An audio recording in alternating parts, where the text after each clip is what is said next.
આ ભાજપ સરકારની કૌભાંડો કરવાની મનોવૃત્તિના કારણે ગઈકાલથી ગાંધીનગરના રામકથા મેદાન ખાતે ફોરેસ્ટની કથાની શરૂઆત થઈ હતી.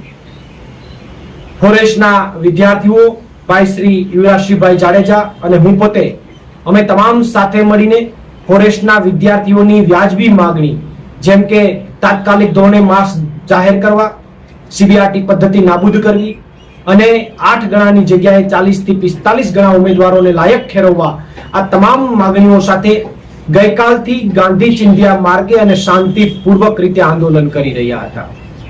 ત્યારે આંદોલનનો પ્રશ્નોના નિરાકરણ લાવીને સુખદ અંત લાવવાની જગ્યાએ સરકારે પોલીસ તંત્રને આગળ કરીને આજે વહેલી સવારે 5:30 થી 6 વાગ્યાની આજુબાજુમાં ત્યાં સુતેલા તમામ ફોરેસ્ટના વિદ્યાર્થીઓ અને ભાઈ શ્રી યુવરાજસિંહભાઈ જાડેજાની ધરપકડ અને અટકાયત કરી છે. ત્યારે આ સરકારના આ પગલાને હું સખત શબ્દોમાં વખોડી કાઢું છું, કારણ કે ગઈકાલે દિવસ દરમિયાન અટકાયત ન કરી અને આજે વહેલી સવારે જ્યારે વિદ્યાર્થીઓ ઘોર નિંદ્રામાં હોય એવી પરિસ્થિતિમાં જ્યારે ધરપકડ અને અટકાયત થાય ત્યારે હું એવું માનું છું કે સરકાર પીઠ પાછળ ઘા કરી રહી છે.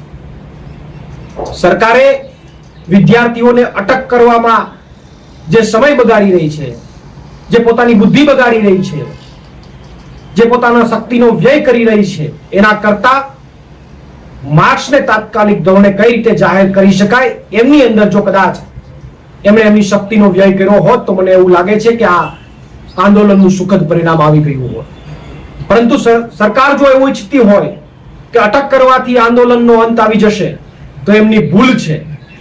આવી ગમે તેટલી વાર કદાચ અટકો થશે તો પણ આંદોલનનો અંત નહીં આવે. જેમ જેમ સરકાર આવા અટક કરવાના ગતકડાઓ કરશે એમ આંદોલન ચોક્કસથી વધારે ઉગ્ર બનશે અને વિદ્યાર્થીઓની માંગણી પણ વધારે ઉગ્ર બનશે. આભાર. પ્રવીણ રામ, પ્રદેશ ફ્રન્ટલ અધ્યક્ષ, આમ આદમી પાર્ટી.